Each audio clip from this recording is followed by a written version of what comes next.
Yes, sir. Little bit I am going through with the last chapter. Shubhi आइए आज, ठीक है, for 5 minutes I revise that all topics. First of all, you understand what is the difference between disorder and disability, Shubhi?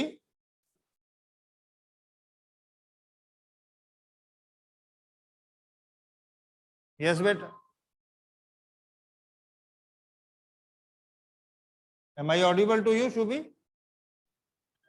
Yes, sir. आप audible हो. चलो, let out. Beta, yesterday we did this all topic ADHD, attention deficit hyperactivity disorder, then SPD, sensory processing disorder, oppositional deficit disorder.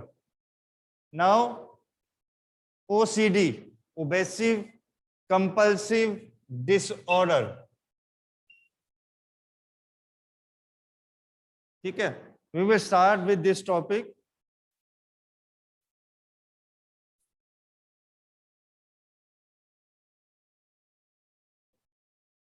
First of all, you have to understand the which type of children, what is the nature of that particular children in obsessive compulsive disorder.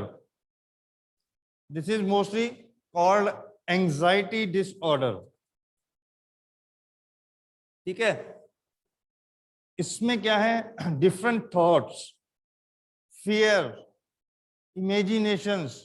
ठीक है, वो children बहुत ज्यादा सोचता है किसी भी thoughts के बारे में, अगेन एंड अगेन ही और शी इज थिंकिंग. इसका आपको बेस्ट एग्जांपल है, सपोज उनके माइंड में एक माइंडसेट बन जाता है कि हमने ये काम करना है. सपोज आपने अगर हैंड वॉश करने हैं, आपके जर्म्स होते हैं, तो all the time what they are doing, वो बार बार अपने हैंड्स को वॉश करते रहेंगे. समटाइम उनके माइंड में ये स्ट्रक कर गया है कि डोर को क्लोज करना है, डोर क्लोज होगा, even then they are watching, they are again again, वो देखते रहेंगे कि डोर बंद हुआ है कि नहीं हुआ. ठीक है, एक सॉर्ट ऑफ अ फियर उनके माइंड में आ जाता है, वो एक काम को बार बार करते हैं. They can not control their anxiety. ठीक है, जिसको हम बोलते हैं एक नर्वसनेस सिस्टम उसमें होता है, वो बहुत नर्वस होते हैं. वो दिस इज ओबेसिव मीन्स कंपल्सिव, वो ये काम को वो करते ही हैं ड्यू टू नर्वसनेस, फियर. तो इसके मेन बेटा सिम्टम्स क्या हैं, जैसे आपको मैंने बताया, किसी काम को बार बार करना, again again they are doing same work.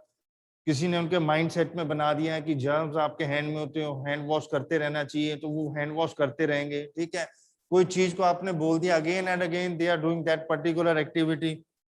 वो कांस्टेंट उस चीज को चेक करते रहेंगे, उसको काउंट करते रहेंगे, वॉच करते रहेंगे. ठीक है, उनके माइंड में बार बार यही थॉट आएगा कि वो काम हुआ है कि नहीं हुआ. तो this type of symptom they have repeated involvement, हर काम को वो बार बार करने की कोशिश करते हैं. ठीक है, इसके मेन आपके रीजन डिफरेंट हो सकते हैं, जैसे आपका यूज ऑफ एक्स्ट्रा, जिसको कोई अल्कोहलिक ड्रग से रिलेटेड है. ठीक है, देन एनवायरमेंटल रीजन होता है, कोई जेनेटिक मीन्स की किसी घर पे किसी को दिस टाइप ऑफ डिसऑर्डर है, उसको वॉच करके, उसको देख के, ठीक है, उसका भी बच्चे का माइंडसेट वैसा बन जाता है.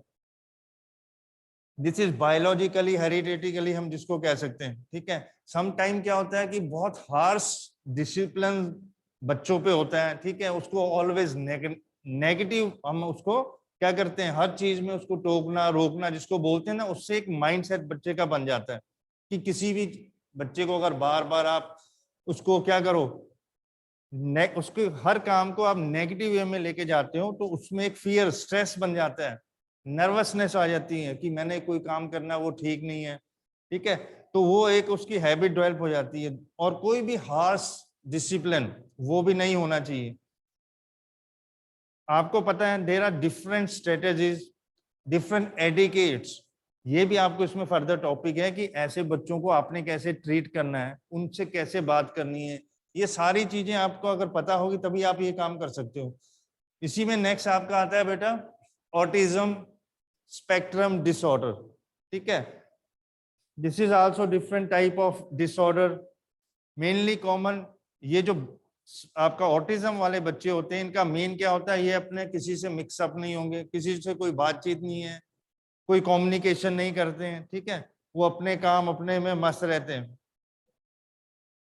किसी भी की सिंपल वे में वो उनको हेल्प नहीं चाहिए होती है, वो अपने आप में ही मस्त रहेंगे, अपना काम करेंगे, ठीक है, उनको किसी भी दूसरे आदमी में, दूसरे पीपल्स में कोई इंटरेस्ट नहीं होता है, वो अपने दुनिया में अलग ही होते हैं। तो they have a different type of their own living. इसके भी बेटा मेन कॉजेज क्या है?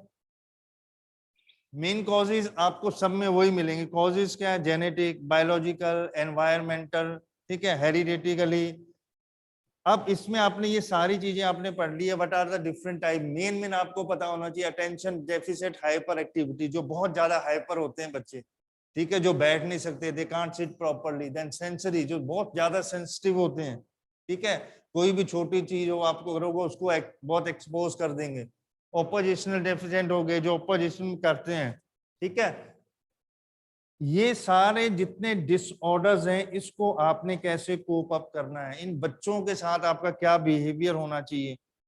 फर्दर इनको अगर हमने कोई स्पोर्ट्स एक्टिविटी में लेके जाना है तो what method we have to use, हमको कौन कौन से डिफरेंट मेथड यूज करने पड़ेंगे, ठीक है। ये सारी चीजें आपको स्पोर्ट्स में, फिजिकल एक्टिविटी में, इसीलिए उन्होंने एंगेज किया है कि व्हाट आर द, सबसे पहले कि डिफरेंट एटिकेट्स क्या होने चाहिए। जो ऐसे बच्चे होते हैं डिफरेंट डिसऑर्डर, मेंटली आप कह लो, ठीक है, उनके लिए आपने क्या करना है, उनसे आपने कैसे बात करनी है, what are the different etiquettes, ठीक है। ये नहीं है कि आपने कोई बच्चा ऐसा है तो आप जस्ट उसको पूछ लो जाते कि आपको कैसे हो गया, ठीक है, आप कैसे हो, ये प्रॉब्लम आ गई है, वो दैट विल, उनको क्या होगा, वो उसको अच्छा नहीं लगता है। वो आप किसी भी आदमी को आप उसी के उसके बारे में सीधी बात करोगे तो वो उनको अच्छा नहीं लगता, वो इरिटेट हो जाते हैं। इसीलिए उन्होंने एक टॉपिक दिया है आपको, what are the different etiquette. Etiquette means different guidelines, deadlines specified for that approaching that particular persons. आपने उनसे कैसे बात करना है, कैसे उनको बोलना है। सबसे पहले तो इसमें ट्रीट इक्वली। कोई भी अगर ऐसा डिसेबिलिटी वाला आपको बच्चा मिलता है तो आपने उसको बड़े पोलाइटली करना है, उसको अच्छी तरह से उससे बात करनी है, उससे शेक हैंड करना होता है।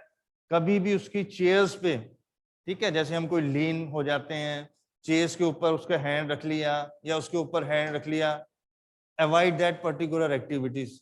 उनको आप शेक हैंड करो, उससे उनको क्या होता है, इंटरनली दे आर मोटिवेटेड कि कोई आके हमको मिल रहा है, हमसे शेक हैंड कर रहा है, पर्सनली मिल रहा है, ठीक है। तो ये छोटी छोटी चीजें बहुत उनके इफेक्ट पड़ता है उनके माइंड में, उसके साइकोलॉजिकल में। Then providing assistance. कहीं पे भी अगर कोई ऐसा बच्चा जाता है तो उसको एक असिस्टेंट बहुत जरूरी है, जो उसको देखे, कोई प्रॉब्लम अगर उसको आती है, ठीक है, उसको सॉल्व करे, उसके साथ रहें, उसको हेल्प करें, तो ये बहुत जरूरी होता है। देन नेक्स्ट आपका आ गया इसमें providing that particular person attentively. मतलब इसमें है कि एक सबसे मेन कारण ये है कि आप उसको कभी भी उसके डिजीज के बारे में, उसके कभी भी, you never talk them directly. अगर आपने अगर कुछ पूछना भी है, देखना भी है, तो आप उसको डायरेक्ट कभी नहीं पूछोगे ये आपको कैसे हो गया, ठीक है। वो उसको, वो ज्यादा फील करते हैं इस चीज को, तो नेवर आस्क देम डायरेक्टली कि व्हाट हैपन, क्या हो गया, कैसे आपको ये प्रॉब्लम हो गई है। Always avoid such type of questioning directly for that particular children. उनको कभी मत बोलो, उनको ये मत शो होने दो कि वो डिसेबल्ड है, उनको ये प्रॉब्लम है। उनसे आप और बात करो उनसे, ठीक है, डिफरेंट एक्टिविटीज, उनके इंटरेस्ट के बारे में उनसे पूछो। जो उनके कंपेनियन है, जो उनके साथ रहते हैं, उनको आप किसी भी साथ जो उसके आदमी होता है उसको मत पूछो कि इसको क्या हुआ, डायरेक्टली आप उसके साथ इन्वॉल्व हो जाओ, उससे पूछो क्या है, क्या प्रॉब्लम है, क्या नहीं है, ठीक है, रिगार्डिंग आपका इंटरेस्ट क्या है। Because this topic is very very important.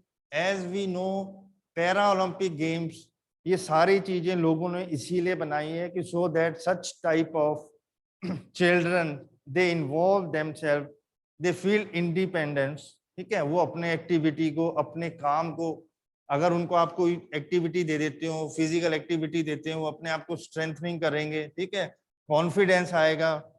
अगर वो आप मेंटली उनको बहुत ज्यादा सेटिस्फेक्शन मिलेगी। सम टाइम बच्चे डिप्रेशन में चल जाते हैं ऐसे, ठीक है, तो वो इस activities through physical activities, game and sports, it will help them to cope up this all type of stress, depression, anxiety, ठीक है। तो वो इससे काफी कुछ हेल्प मिलता है उनको स्पोर्ट्स एक्टिविटीज से। तो दिस इज आवर ड्यूटी कि हमने उनको क्या करना है, डिफरेंट एक्टिविटी में उनको लेके आना है, स्पोर्ट्स एक्टिविटी में लेके आना है। अब इसके एडवांटेजेस क्या होते हैं? अब अगर आपने स्पोर्ट्स बच्चे को, किसी को भी इस एक्टिविटीज, स्पोर्ट्स एक्टिविटीज में आपने उसको इन्वॉल्व कर दिया है, what happen, what are the different advantages? किसी भी स्पोर्ट्स में अगर आप कोई भी गेम खेलते हो, फिजिकल एक्टिविटी करते हो, तो नेचुरली व्हाट हैपन, आपके जितने भी development of your gross motor skills, जो ग्रॉस मोटर स्किल्स हैं, as we know that is running, walking, jumping, physical, throwing, ठीक है, ये जितनी आपकी ग्रॉस मोटर एबिलिटीज हैं ये डेवलप होती हैं। आप कोई भी किसी भी बच्चे को भी देख लो, जब हम बोलते हैं ना growth and development, it is a side by growth and development. अगर आप फिजिकल एक्टिविटी करोगे तो आपकी ग्रोथ एंड डेवलपमेंट प्रॉपर होगी। अगर आप लोग भागोगे नहीं, जंप, रनिंग कुछ नहीं करोगे, तो डेवलपमेंट भी आपकी स्लो होगी। आपने देखा होगा बच्चे those who are lazy in childhood, छोटी क्लास में, अगर वो भाग नहीं रहे, खेल नहीं रहे, चुपचाप बैठे हैं, ठीक है, it means some problem is there, वो बच्चा ठीक नहीं है। अदरवाइज जो छोटे बच्चे हैं, आपको कोई भी बच्चा किसी भी एक्टिविटी में आपको आराम से बैठा नजर नहीं आएगा। दैट इज देयर एक सरप्लस एनर्जी होती है बच्चों में, ठीक है, वो एनर्जी उनको कोई ना कोई काम करने के लिए इंसिस्ट करती रहती है, as compare to the person जो आपके ओल्ड एज में जब आ जाते हैं, ठीक है, वो टायर्डनेस, आपका एजिंग, आपके जो फंक्शन होते हैं धीरे धीरे वो क्या होते हैं, उनकी एफिशिएंसी डिक्रीज होनी शुरू हो जाती है। बट अर्ली चाइल्डहुड में क्या होता है, बच्चे ओवर एनर्जेटिक होते हैं, तो उनकी जो एनर्जी है उसको आपने प्रॉपर यूज करना होता है। अगर आप उनकी प्रॉपर एनर्जी को यूज करोगे, सही चैनलाइज करोगे, सही जगह पे यूज करोगे, तो that will more beneficial for that particular childrens. इसीलिए आपको स्पोर्ट्स में इन्वॉल्वमेंट करना बहुत जरूरी है बच्चों को।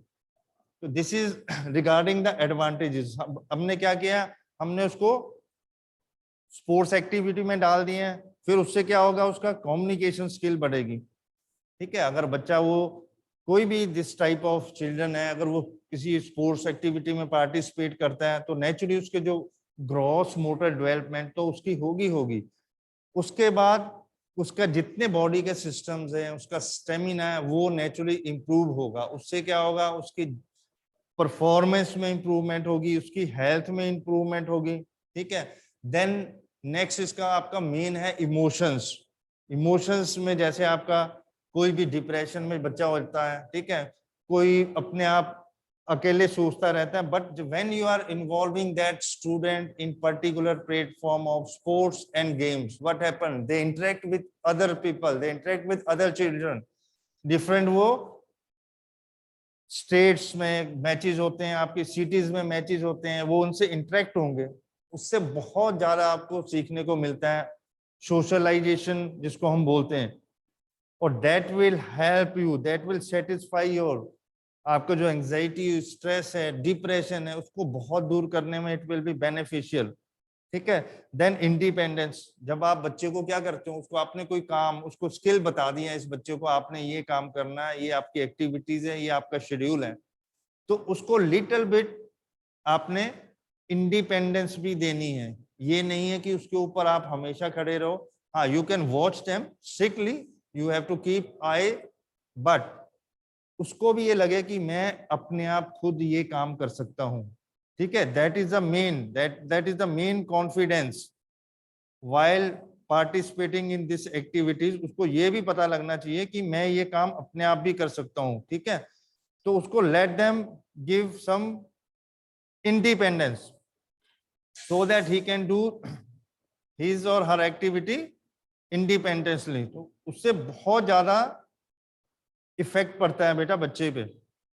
नेक्स्ट इसमें आपका आ जाता है कि आपने फन एंड सोशलाइजेशन.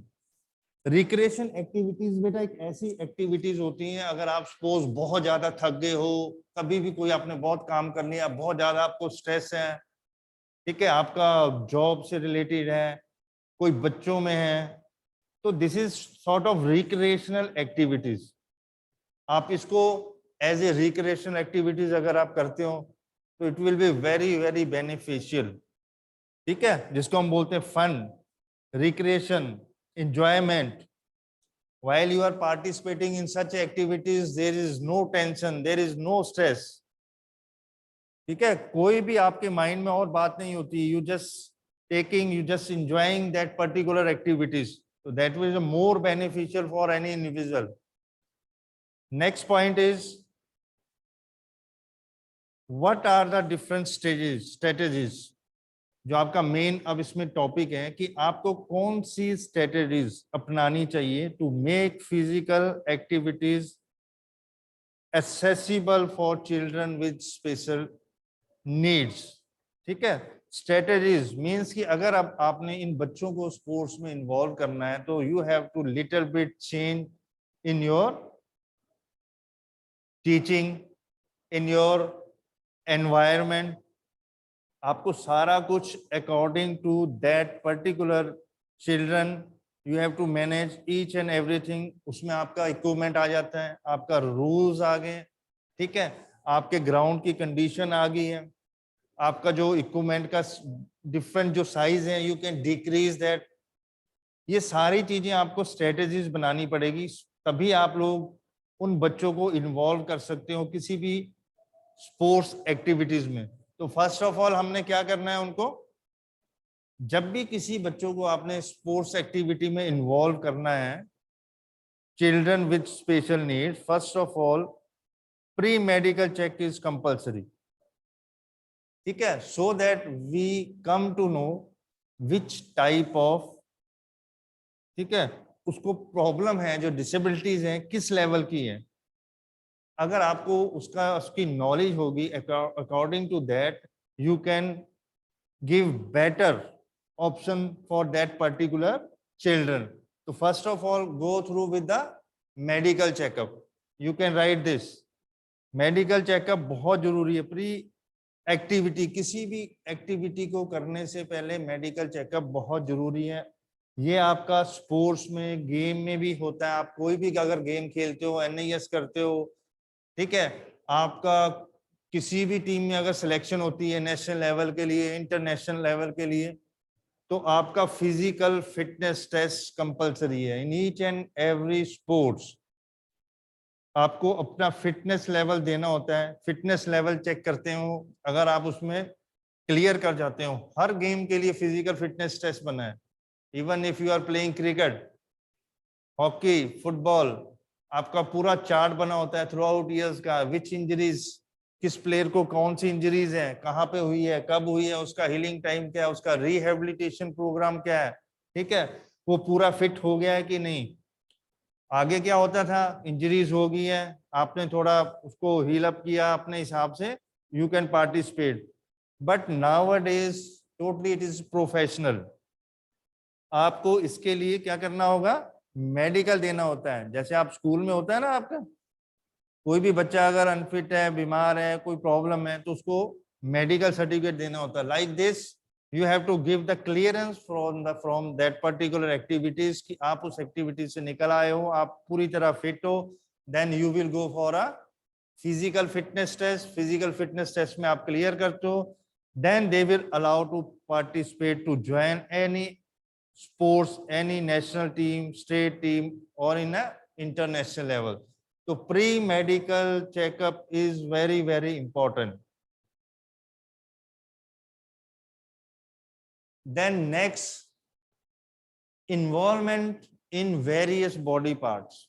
ठीक है, always try to involve all body parts so that आपका बॉडी का कोई भी ऐसा पार्ट है वो कोई रह ना जाए, जिसको हम स्ट्रेंथन ना करें, जिसकी एक्टिविटी प्रॉपर ना हो।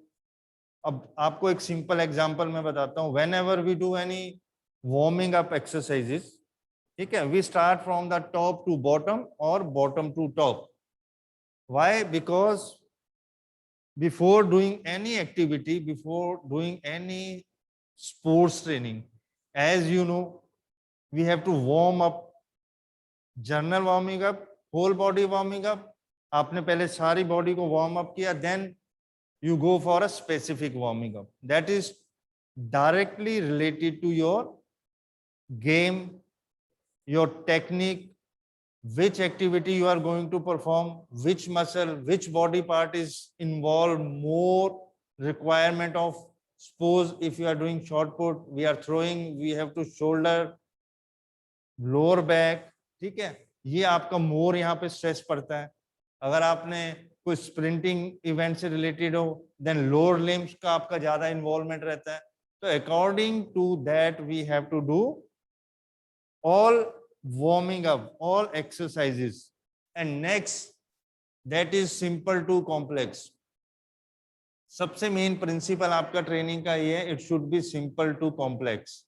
आपने कभी भी ये नहीं सोचना है और ये अपने माइंड में नहीं रखना है कि बच्चों को मैं पहले दिन ही आते ही, ठीक है, उसको उतना ज्यादा वर्कलोड आप दे दो कि वो आगे आना ही बंद कर दे। Always try to do each and activity simple to complex, ठीक है। अगर हमने स्टेयर पे चढ़ना है तो सीधे छलांग ऊपर नहीं मारनी है, एक एक स्टेप को लेके चलना होता है। और some time this is in the mind of the different non qualified coaches, ठीक है। जो नॉन क्वालिफाइड होते हैं उनको ये होता है कि हमने आते ही बच्चों को बहुत ज्यादा एकदम लोड दे देना है, तो वो ये सोचें कि बहुत अच्छी ट्रेनिंग चल रही है, ठीक है, और बहुत ज्यादा वर्कलोड दे रहे हैं। But this is not in the theory of sports. आपको हमेशा कोई भी काम बच्चों से कराना है तो पहले सिंपल, जब वो उसको यूज टू होंगे, then you have to gradually slowly you have to progressive overload. हाँ जी, प्रोग्रेसिव ओवरलोड। हाँ जी, प्रोग्रेसिव ओवरलोड। आपने कहीं देखा होगा ऐसे कोचेस भी हैं नॉन क्वालिफाइड, वो पहले दिन इतना एक स्ट्रेस दे देंगे, लोड दे देंगे बच्चों को कि वो घर जाके बताएं आज मेरे खलियां पड़ गई है जी, आज मेरे को इतना पेन हो रही है, होता है, ठीक है। तो वो हाँ, उनकी जो माइंड सेट होता है वो ये होता है कि बच्चे को that is not a training.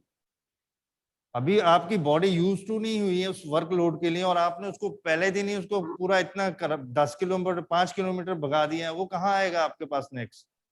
That is not a scientific coaching.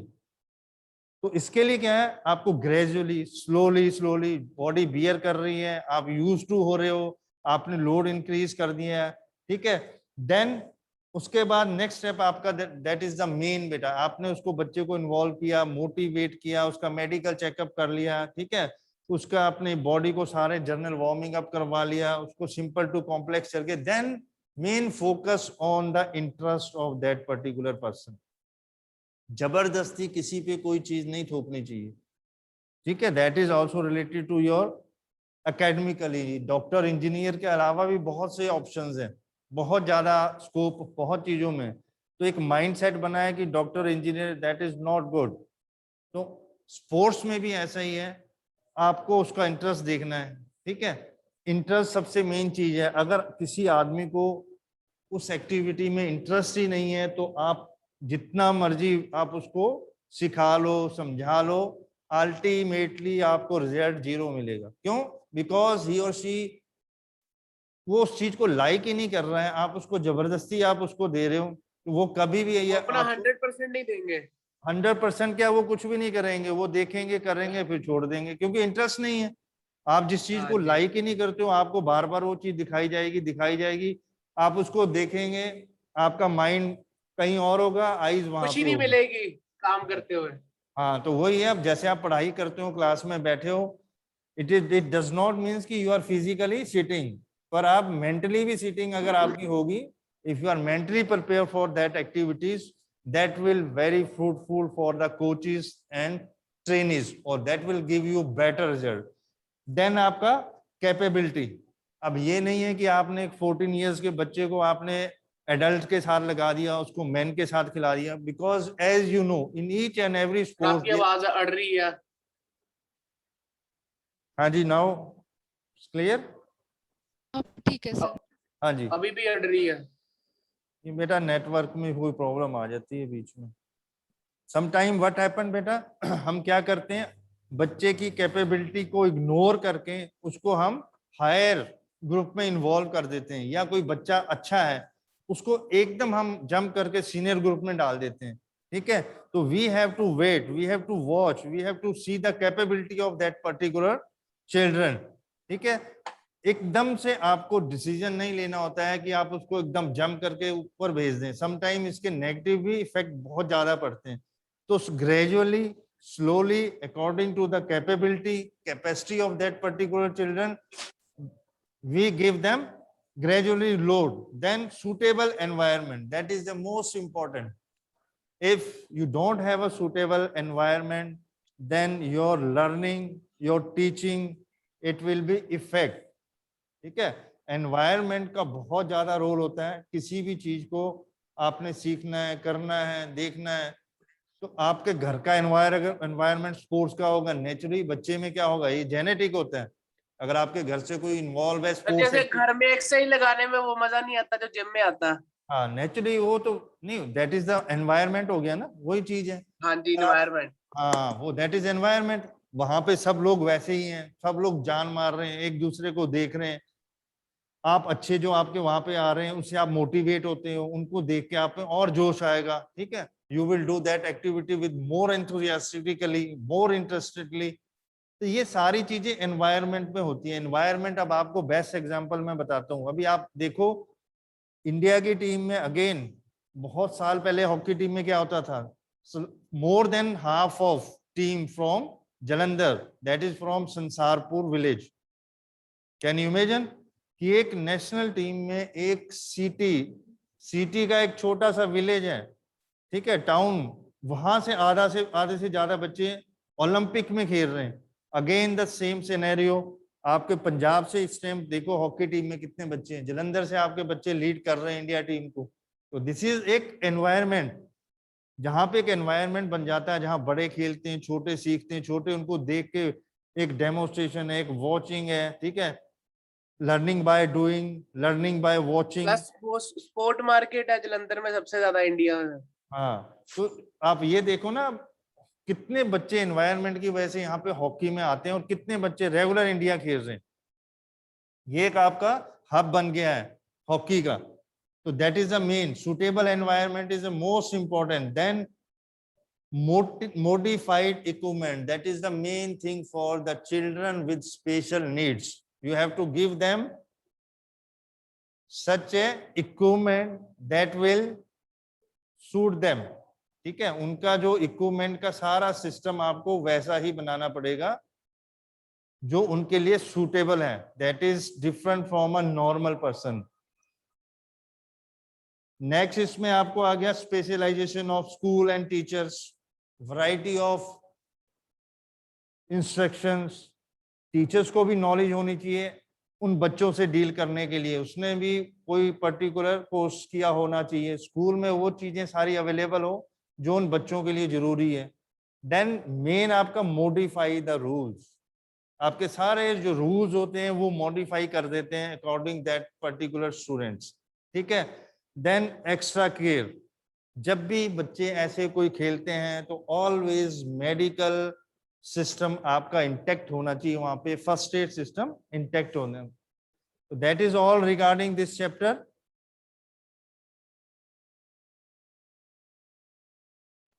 ठीक है सर। ठीक है, ओके बेटा, चलो।